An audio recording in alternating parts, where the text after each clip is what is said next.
Hi, thank you for your question. I don't think that's rude. Obviously, trigger warning. As you can see in the question, I'm going to be talking about eating disorder recovery. So if that's triggering for anybody, please don't watch this video. For those who are new, my name is MJ. I'm female to male, a trans man. Before my transition, I did struggle with a pretty severe eating disorder. Hold on. So yeah, this is a photo of me back when I was struggling quite a bit, but even when I appeared to be what was like quote unquote a healthy weight, I was still struggling pretty severely. So it's so ridiculous I have to say this, but I'm not a doctor. I can't even believe I have to say that. And no doctor has ever said to me point blank like any health issues I'm dealing with now are a result of like my eating disorder back then.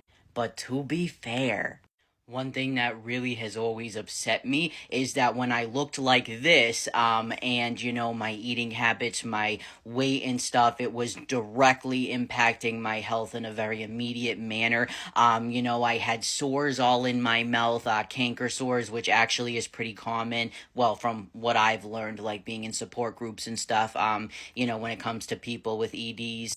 I lost height.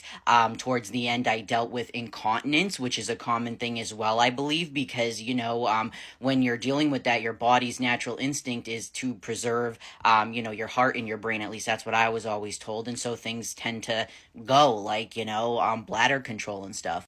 I was obviously very sick, and not once did a mainstream physician ever tell me, hey, we need to address this. It was only my mental health team that had me go into recovery. They were the only ones that gave a shit, and that really bothers me about the medical community. So yeah, nobody has ever told me since I was diagnosed with like liver disease and stuff that it was due to my eating disorder. To be clear, I'm diagnosed with I forget how to pronounce it, like hepatic steatosis or something like that. But it's actually very common, and especially in Americans. And it's usually very benign, very mild. The issue is it was impacting me. It was impacting my health. In rare cases, I guess it does. It impacted my spleen. I was in a lot of pain. My stomach was visibly distended. For me personally, I do deal with food addiction. It's something like I'm working on. You see my husband and I, like, we're making healthier choices. We're doing awesome. I'm so proud of us.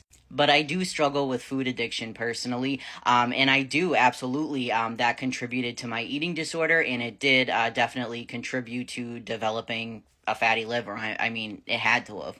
You see, here's the thing. Even when I looked like this, I know a lot of people look at people of this size, and you might think I've skipped a few meals or whatever, but I think they just associate thinness with either, health or lack of overeating, you know what I mean? I can tell you with 100% confidence, because I lived it, that when I looked like this, my binge eating was very rough. My food addiction was very high. I actually used to have drawers stuffed full of junk food. You know what it makes me think of is Girl Interrupted. You know, when they find like the chickens like half eaten under the bed. Like, I know I don't mean to call it weird, but like when you have an eating disorder, you do tend to do things like that. For me, I hoarded junk food. And anybody I dated at the time knew you don't touch my drawer of junk. And that was like mine. Nobody was to touch it. And I would just binge on it. It was, I mean, there were times I just overate so much of it. So even though I looked like this, I was continuously abusing my body with food still, and then lack of food. So just because somebody looks a certain way, you know what I mean? Like, definitely I feel like the perception can be skewed. So I'm sure taking in like just, tons and tons of like fatty foods over the years, whether I was thin or big like I am now, I'm sure, I mean, that had to contribute to my liver issues. Fortunately, thank God in the universe, whatever, thank God, it's reversible, it seems, already, it seems like my symptoms are like diminishing, and, like I said, my husband and I were doing a great job, but yeah, I'm sure that this is partly due to abusing my body with food for so long and lack of it. Also, a couple other things that I notice that as I get older that I think could be related to when I had an eating disorder for so long. Teeth. Okay, I've shared my journey recently about my teeth. How I need a lot of work done. I'm gonna be losing this one soon. Yeah, this one.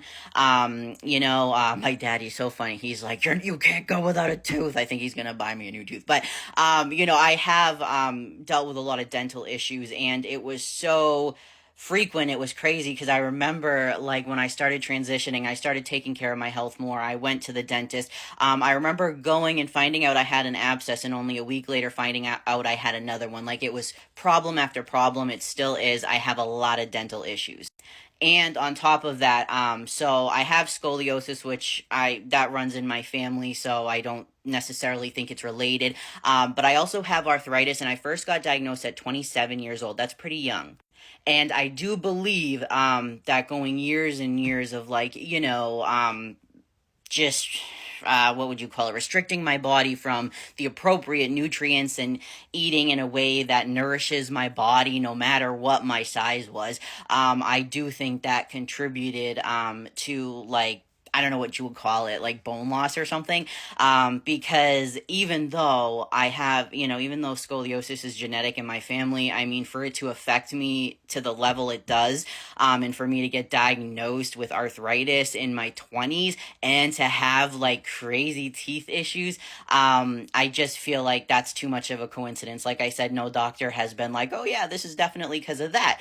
But I take care of my teeth. I have had dental insurance since I was a kid. I just, it doesn't make sense to me. So I do feel like there is a connection. Another thing, after I had already, like, graduated my recovery program, I was starting to transition. I was diagnosed with a heart arrhythmia. It's non-fatal. It's not really a huge deal. But I did think that was odd as well. So, and like I said, I don't know, might not be a connection, but heart issues do tend to be prevalent, when you struggle with an eating disorder. So that's something I've thought of as well.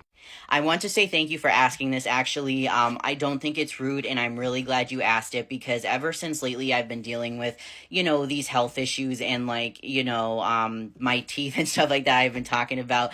I really think it's important to talk about the long-term effects of eating disorders because if you had told me this, well, I was told this stuff back then, and it just seemed like I didn't even honestly know I'd be here this long. So for me to even give a shit, you know what I mean, I did not give a shit. But I think it needs to be talked about, because when I see personally girls, like, or women, I don't know, I mostly see women. I haven't seen a lot of men. I know men with eating disorders exist, obviously. But when I see women on here speaking out about their ED and showing the rawness of it, and I know it's shocking to a lot of people, and a lot of people don't like it. They find it triggering. I'm so glad. I'm so glad they're showing the real side of it, because when I was growing up and when I found the pro Anna world, it wasn't like that. It was very glorified. It was very different, and you saw it from a rose-colored lens. And I'm glad that people are being honest about it now, and I'm glad that I have the opportunity by answering this question to be honest with you and tell you how much it's impacted my life, and it still does, and why taking care of yourself is so important.